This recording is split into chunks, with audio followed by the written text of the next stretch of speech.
సింగరేణి అంటే తెలంగాణ సిరుల గనిగా పేరుండేది. కానీ ఆ సింగరేణిని ఇవాళ స్కామ్ల గనిగా మార్చారు మీరు.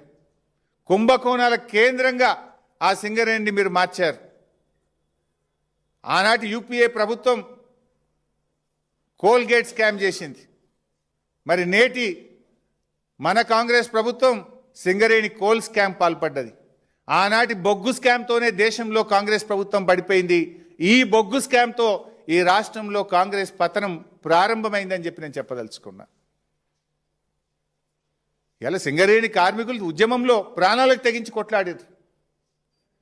వాళ్ళు సమ్మె చేస్తే బొగ్గు ఉత్పత్తి నిలిచిపోయింది. ఆ రోజు కేంద్ర ప్రభుత్వం దిగొచ్చింది. ఎన్టీపీసీకి బొగ్గు సరఫరా ఆగిపోతే విద్యుత్ ఆగిపోతుందనే ఒత్తిడి కేంద్రం మీద పెంచడంలో, తెలంగాణ సాధనలో సింగరేణి కార్మికుల కష్టం ఉన్నది, పోరాటం ఉన్నది.